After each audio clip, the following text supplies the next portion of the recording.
Opa, boa noite novamente, pessoal. Então, nessa segunda parte aqui, eu vou tentar basicamente trazer insumos pensando o que são os elementos mais relevantes das tecnologias digitais e que a gente vai então estar vendo melhor ao longo das apresentações que, enfim, né, vão dialogar mais com os aspectos sociais disso tudo.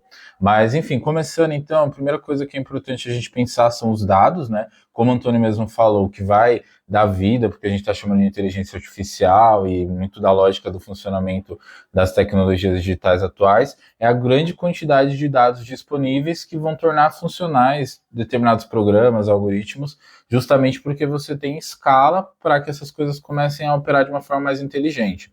E bom, primeiro, né, o dado seria basicamente o quê? Uma informação bruta, né, informação sem contexto. Então você tem uma série de símbolos e elementos que vão estar descrevendo atributos de determinados objetos ou eventos. Porém, o que é interessante para a gente pensar, né, menos no aspecto virtual, abstrato do dado, é que, primeiramente, o dado ele é um registro material, ou seja, ele requer gravação, ele requer infraestrutura que vai desde os sensores de captação, as redes de conexão, né, a internet, os equipamentos de armazenamento, muita energia. Então, tem toda uma dimensão bastante tangível e concreta desses dados que também precisa ser considerado, por mais que normalmente essa infraestrutura de data centers, enfim, da internet não esteja tão visível no espaço urbano, no espaço onde as pessoas circulam no dia a dia. Um outro aspecto é que esse dado também ele parte de atividades, de ambientes onde ele precisa então ser minerado e ele vai transformar essas atividades em uma fonte de matéria-prima para você então produzir esses registros materiais que vão poder estar sendo utilizados para N fins. Ou seja, né, é inerentemente social esse dado. E nesse sentido, o valor agregado do dado, ele não vem exatamente do não pagamento por atividades de trabalho, embora muitas vezes é isso que acontece, mas você tem uma infinidade de atividades humanas, né, da experiência humana, e que o grande valor agregado que está nisso é justamente a criação e o uso desses registros. Então você tem desde a questão da gravação, do tratamento, a padronização para esses bancos de dados poderem serem interoperáveis e um dialogar com o outro, a análise desses dados e aplicações que são úteis, né? Pensando útil principalmente para os interesses de mercado.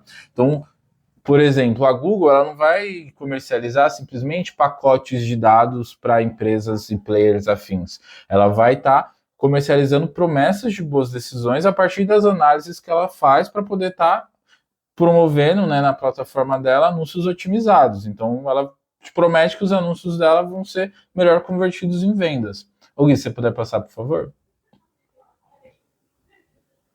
Então, esse aqui, por exemplo, é um grande data center na China, é um dos maiores do mundo e que ajuda a gente a dimensionar um pouco a grandeza dessas infraestruturas, né? Recentemente, por exemplo, está tendo toda uma polêmica pela instalação de um data center agora no Nordeste, todo o consumo de energia e a questão se vale a pena, enfim, todos os impactos por conta da questão dos empregos não serem tantos e por aí vai, mas é preciso entender isso enquanto algo que tem uma dimensão material muito grande, por mais que a gente tenha um contato mais enquanto algo virtualizado. Gui, se puder passar de novo, por favor.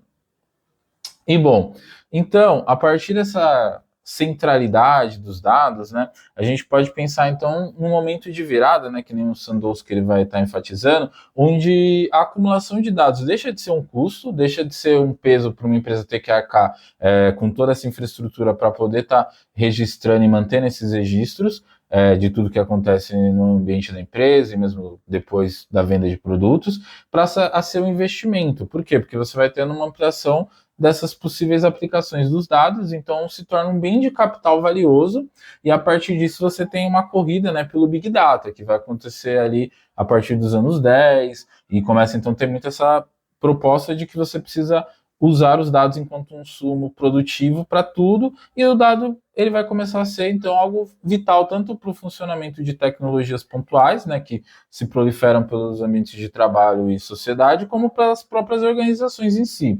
E aí, para a gente entender isso, é interessante pensar então que você tem uma multiplicidade de aplicações. Então, por exemplo, perfilar e segmentar públicos, alvos.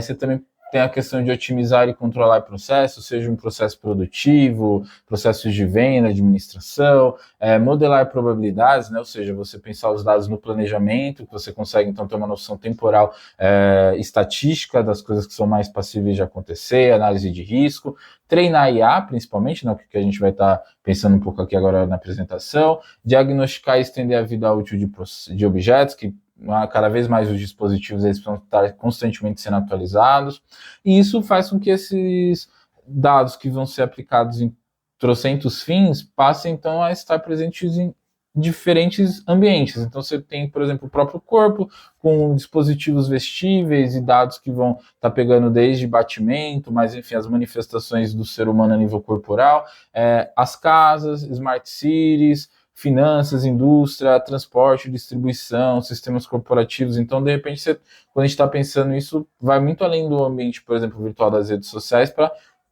diferentes ambientes das relações sociais. Gui, se puder passar, por favor. E aí, essa crescente centralidade, então, ela vai ser nomeada como uma dataficação, que basicamente é para a gente pensar, então, esse processo de centralização dos dados na vida cotidiana, na economia, e é importante pensar que isso, né, justamente é uma soma tanto de ambientes virtuais, né, de você estar online, quanto também da internet das coisas, né, dos momentos offline, justamente porque você tem cada vez mais dispositivos que estão trocando informações ao ponto de que é muito difícil a gente pensar o momento que a gente está fora da sociologia digital, que a gente está fora do ambiente onde a gente está tendo essa troca, essa análise de dados, e também esses dados estão sendo utilizados para modificar comportamento, para induzir padrões de comportamento, etc. O Gui, pode passar, por favor. E aí, uma autora bastante importante, né, que é a Zuboff, que vai escrever O Capitalismo de Vigilância, ela vai estar falando então que basicamente você tem um momento onde essa experiência humana ela vai sendo convertida em dados comportamentais. A partir disso, então, em escala, você tem uma certa mudança de meios de produção, que não mais apenas vão produzir mercadorias, para meios de modificação comportamental. Então, além de você produzir mercadorias para o consumo, você passa a produzir os consumidores, ou modificar, né, o público-alvo para ser um novo tipo de consumidor, um novo tipo de sujeito, a partir de uma série de recomendações, de pequenos ajustes, das ofertas de opções disponíveis. Mas por quê? Porque você consegue perfilar, você consegue entender de uma forma muito granulada quem são essas pessoas, e você tem uma série de instâncias de ambientes onde você consegue estar fazendo coisas sugestivas, pequenas alterações, e de repente você então tem a nível agregado uma lógica que está muito voltada a você modificar comportamentalmente as pessoas, e de uma forma muito mais individualizada do que, por exemplo, uma propaganda de televisão, um programa de televisão poderia fazer, porque aí era uma questão muito mais de lidar com massas. E agora não, né? É um nível muito mais individual, enfim, né? Muito mais perfilado. E bom, isso vai gerar então um mercado de dados e de ferramentas, né, tanto de predição, né, de planejamento, de antecipação, de previsão, mas também de modificação comportamental.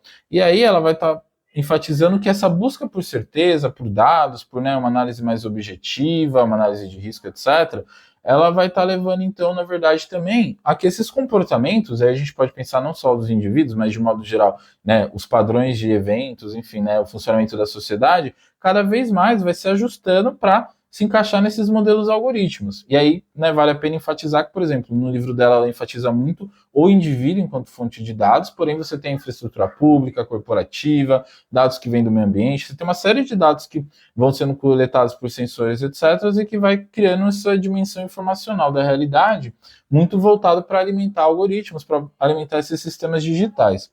O Gui, pode passar, por favor. E agora, então, vamos tentar entender um pouco o que seriam esses algoritmos e IA, né?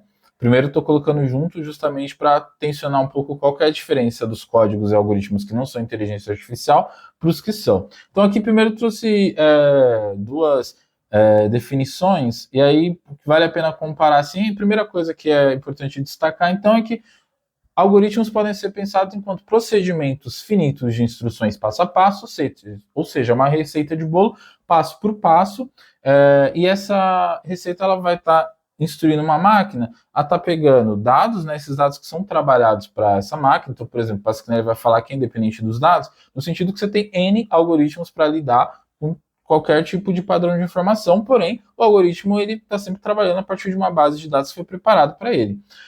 E aí, nesse sentido, vai estar, então, desempenhando uma série de computações, que é esses passos da receita, para poder, então, estar buscando responder, né, com um output, uma saída que seja, enfim, né, preferencial, que seja o melhor resultado possível dentro do que o programa consegue fazer, mas que tem também um caráter bastante econômico, no sentido de que o algoritmo não apenas ele tem que entregar um resultado, mas tentar fazer isso utilizando da melhor forma os recursos disponíveis, ou seja, ele tem que ser eficiente também. E lembrando sempre, né, enquanto um procedimento finito, né? Gui, pode passar, por favor.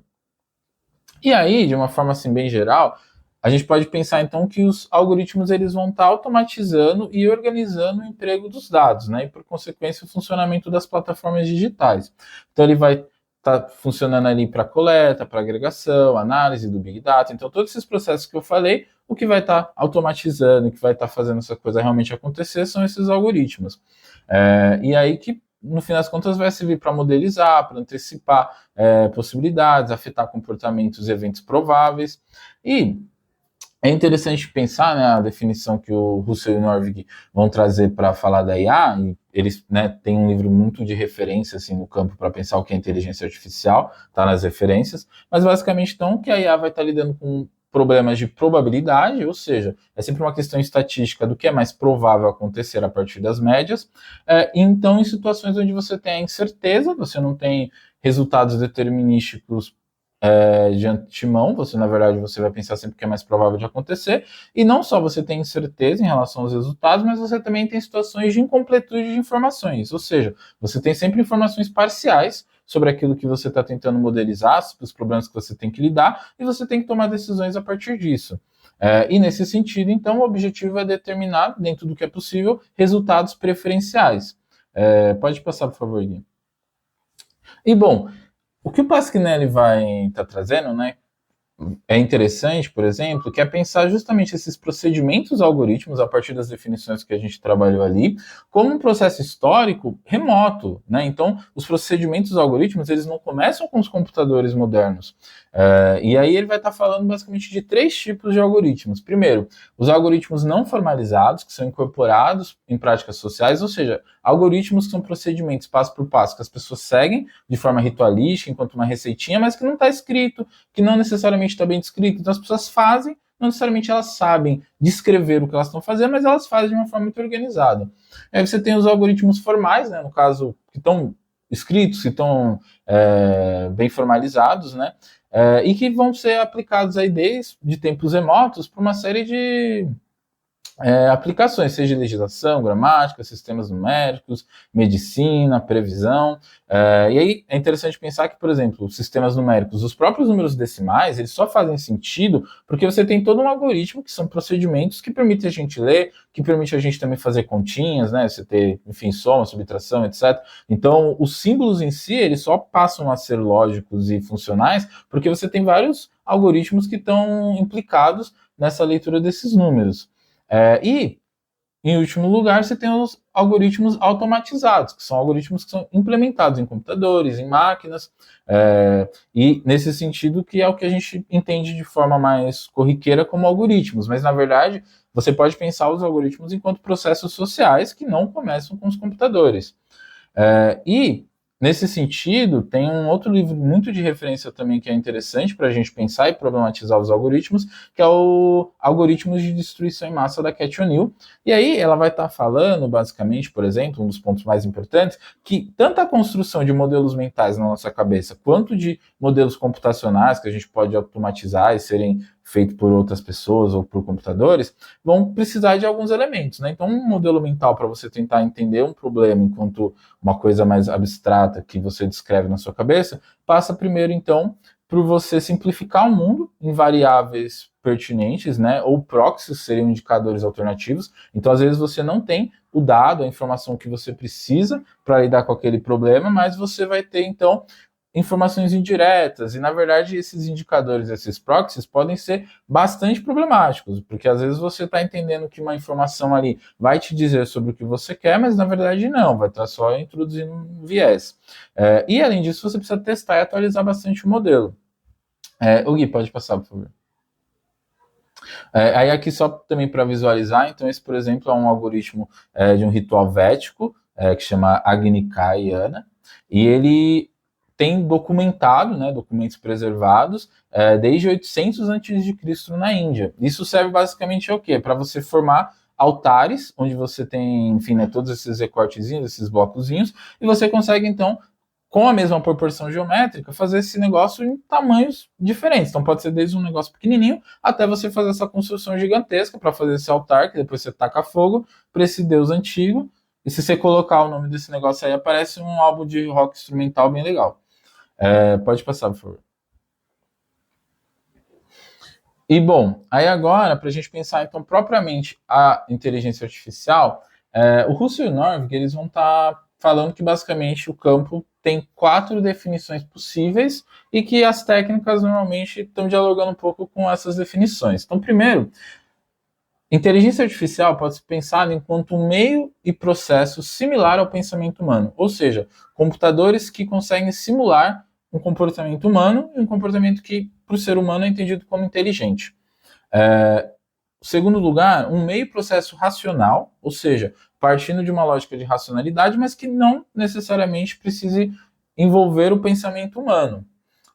Então, né, diferente do humano. Em terceiro lugar, e em quarto lugar, né, você está falando de resultados e efeitos que ou né, são similares ao ser humano, embora os meios, os procedimentos não precisam ser, ou então são similares a um agente racional. O que é interessante do 3 e 4 é que não necessariamente você precisa, para obter um efeito inteligente, um processo inteligente. Então, você pode, por exemplo, fazer um programa, você pode, na verdade, utilizar algoritmos que vão conseguir efetuar uma tarefa que era tida como algo que só algo inteligente faria, né, que só um computador inteligente, um ser humano faria, mas que na verdade você optimiza, redesenha essa tarefa e ela não precisa mais de ter inteligência. Então, na verdade, é muito complexo você dizer que, tipo, isso é inteligência artificial, porque, na verdade, às vezes você simplesmente desmistifica o que antes era entendido como uma tarefa que só algo inteligente faria para algo que não precisa ser.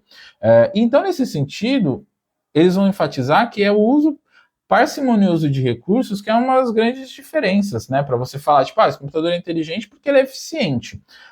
E basicamente assim seria a ideia de que você consegue converter uma tabela gigantesca, com trocentas especificações, num programa simples, um programa com poucas linhas de códigos que vão entregar o mesmo resultado. O Gui, pode passar, por favor. E aí, quais são os desafios, né, para conseguir, então, estar fazendo esses agentes inteligentes? Primeiro, então, basicamente, para um problema ser modelável, né, você tem um problema na realidade, no mundo, e você vai tentar transformar isso num modelo, como eu comentei já. Primeiro, então, tem uma questão de computabilidade, que é basicamente você conseguir descrever um registro onde você especifica as variáveis que são importantes para esse problema.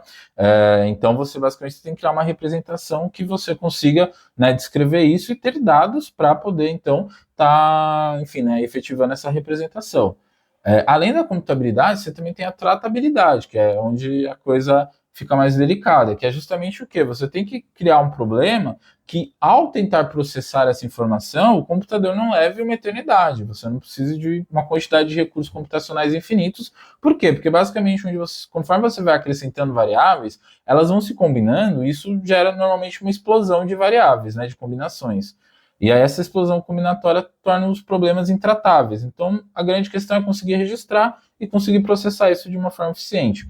E aí, só para a gente ter uma ideia né, de como é que funciona essa questão de elaborar esses problemas, para pensar esses agentes inteligentes, então você tem primeiro a função do agente, que é uma descrição das ações que esses agentes podem tomar, o programa do agente, que tem a ver com a execução, né, de como que eles vão executar essas ações, o mundo do agente, que é uma somatória tanto dos sensores, dos inputs, da informação que entra, quanto também das consequências das ações. Ou seja, se o robô, enfim, se o algoritmo ele tem atuadores, né, ele atua sobre esse mundo, ele vai oferecer saídas, então o mundo ele também é consequência dessas modificações. E aí você precisa ter também uma medida de desempenho, que é você ter essa leitura do ambiente, né, de informações do ambiente, para entender esses estados, e em diálogo com as ações, né, que esse agente inteligente vai tomar. E, além disso, você tem que especificar uma condição de sucesso, né, onde você entende que aquilo deu certo E muito importante nisso é justamente o grau de detalhamento, ou seja, você só precisa de detalhes que sejam pertinentes. O resto você tem que simplificar. A grande lógica da estrutura é tentar tornar tudo mais simples. Pode passar, Gui, por favor. E bom, aí para a gente tentar então, né, diferenciar o que seriam então, né, os algoritmos de IA e os que não seriam necessariamente códigos com IA, uma forma que ajuda um pouco é pensar então algoritmos determinísticos e algoritmos adaptativos. E aqui adaptativo ao quê? Que se adaptam à informação, que se adaptam aos dados, que vão se modelando a partir dos próprios dados e que seria o grande X da questão quando a gente está pensando em aprendizado de máquina, principalmente a partir de redes neurais artificiais. E aí, né, voltando aqui para o Pasquinelli, as redes neurais artificiais, partindo da proposta do McKilloch e do Pitts, basicamente parte da ideia de você equacionar o raciocínio humano por conta do funcionamento dos neurônios e tal, né, que o neurônio ele só dispara se ele atinge um determinado valor ali nas sinapses e tal, você entrar numa lógica binária, ou seja, né, de que tipo vão ser o estado de neurônio que dispara, que não dispara, e isso vai criando uma grande rede de nós computacionais, onde você tem esses nós como se fossem pequenas portas lógicas que vão efetuar operações lógicas bastante simples, mas que você vai combinando um monte de nó, que nem o Antônio mostrou ali, o Perceptron. Na verdade, você tem um monte de pontinhos, que são vários neurônios artificiais, e conforme você conecta essas coisas em rede, você consegue, então, criar equações, né, criar uma forma de organizar a informação muito elaborada. Então, essa capacidade de auto-organizar as conexões, ou seja, ao receber informação, ao ser induzido por essa informação, você vai adaptando essas conexões, faz com que você possa gravar essa informação, aprender a partir dessa sensibilidade à informação que esses sistemas vão ter. E o mecanismo básico disso, que na verdade é o que? É você sair da ideia de pensar a inteligência a partir de uma representação elaborada do mundo e você tentar então pensar como que os organismos mais elementares se organizam, né? Como que a informação ela funciona numa célula para a célula conseguir um organismo unicelular, tipo, dialogar com o ambiente dele. E aí, isso vai ser pensado e demonstrado, por exemplo, pelo Rossetby com o homeostato, que era basicamente um aparelho onde tem correntes elétricas, e aí quando muda, né, a eletricidade externa, tem uma perturbação externa, ele vai aleatoriamente, a partir da informação que ele recebe do ambiente, ele vai alterando as suas cargas, e aí ele vai tendo, então, uma relação de feedback, onde, tipo, quando ele altera aleatoriamente as cargas dele até chegar num novo ponto de equilíbrio, ele para e estabiliza. Então é sempre uma luta para tentar se manter estabilizado. E isso é uma lógica de feedback que os próprios algoritmos vão começar a ter, né, de forma mais elaborada, para poder se ajustar à informação do ambiente externo. Pode passar aqui, por favor. E aí, basicamente, assim, né, para a gente resumir essa questão da IA, você tem, então, duas grandes vertentes, né? A vertente simbólica, que é dos sistemas especialistas, que tem muito a ver com o quê? Com regras de pensamento, uma representação do mundo mais complexa e detalhada, onde você vai ter grandes regras, do geral para o particular, onde você vai tentando aplicar elas. Então, por exemplo, você tem uma condição X, então, se X, aí uma outra coisa é verdadeiro ou falso, e você vai aplicando isso até casos muito particulares. Então, basicamente, você vai ter uma grande representação do mundo que você vai articulando por operações simbólicas, e isso leva a uma aplicação de regras mais determinísticas. O que vai ser a grande sacada do conexionismo da IA, que é essa linha de desenvolvimento da cibernética que vai pensar mais organismos simples, é uma ideia de que a inteligência ela pode ser pensada como uma experiência sobre o mundo acumulável. E como é que acumula? A partir de atos de classificação bastante simples, onde você tem padrões e você vai simplesmente tentar reconhecer se esses padrões condizem com o tipo de padrão que você está esperando, né? Ou seja, que as suas redes de conexões estão aptas a captar, e se não, se elas não conseguem classificar corretamente, elas vão sendo ajustadas. Mas a partir dessas classificações mais binárias e simplórias de padrões externos, você vai acumulando experiência sobre o mundo e de forma indutiva, então, você vai ajustando o sistema para ele conseguir ir tentando identificar do particular para o geral regras cada vez mais amplas de classificações prováveis. Ou seja, você parte de um contexto mais de ignorância e vai tentando montar essas regras de classificações conforme esses sistemas, esses algoritmos vão se reconfigurando. Pode passar aí, por favor. E aí, aqui agora, para encerrar a parte das plataformas, também de forma bastante simples, a gente vai rever isso nas outras aulas, Bom, a gente pode pensar as plataformas, primeiro, de forma bastante básica, como um modelo de negócio que é mais voltado a conseguir estar captando, explorando melhor os dados, essa informação, não apenas no momento da produção, como na distribuição, na logística, né, de distribuição de produtos, mas durante o próprio consumo. E não apenas, né, são modelos mais voltados para estar explorando melhor a informação, como as plataformas podem ser pensadas enquanto infraestruturas digitais que vão ser seletivamente colaborativas e que são dedicadas a facilitar e moldar, né, e estar ajustando a interação entre usuários finais e complementadores. Esses complementadores são o quê? São outros produtores que vão estar fazendo desde ferramentas digitais, softwares, até conteúdos digitais. Então a plataforma, ela normalmente ela coloca esse lugar tanto para o usuário quanto para quem produz coisas dentro dela como um lugar de ferramentas onde você tem uma rede para compartilhar coisas e tem recursos para poder estar montando seja sua loja virtual ou enfim montando seus códigos e compartilhando ferramentas digitais, plugins.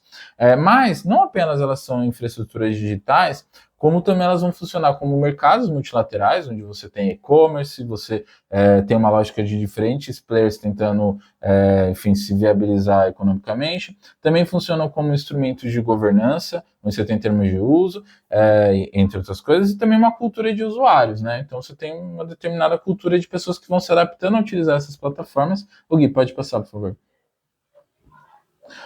E aí, uma grande diferença da infraestrutura de plataforma digital para infraestruturas convencionais é porque elas crescem não integrando verticalmente as outras empresas que trabalham dentro dela. Então, ela não precisa ficar comprando todo mundo para operar dentro dela, por mais que a Google, o Facebook façam grandes aquisições. Mas a grande questão é que o ambiente todo dela é moldado para que elas possam ser estendidas e elaboradas por outros agentes. Então, você entra, por exemplo, na loja virtual de aplicativos da Google, você tem um monte de desenvolvedor e todo aquele ambiente é feito para que esses desenvolvedores possam operar ali dentro.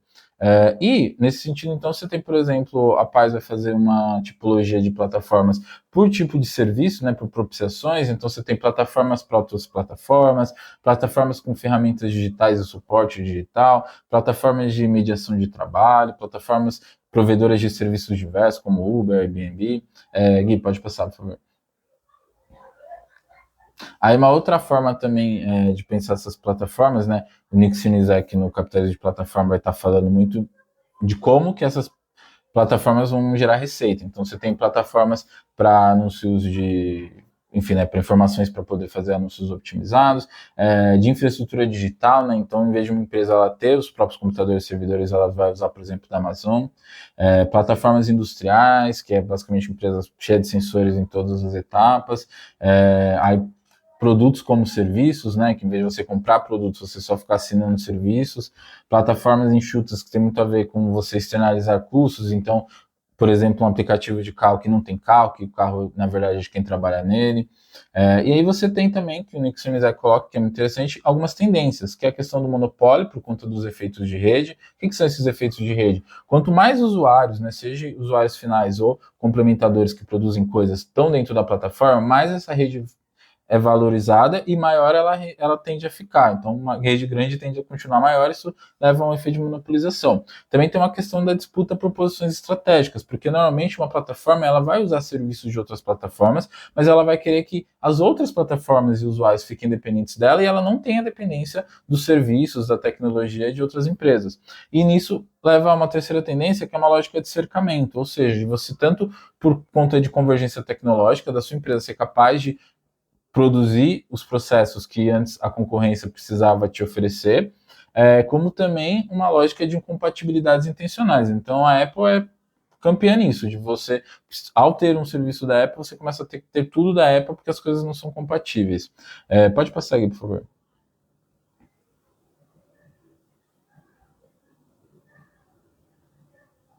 Era o último.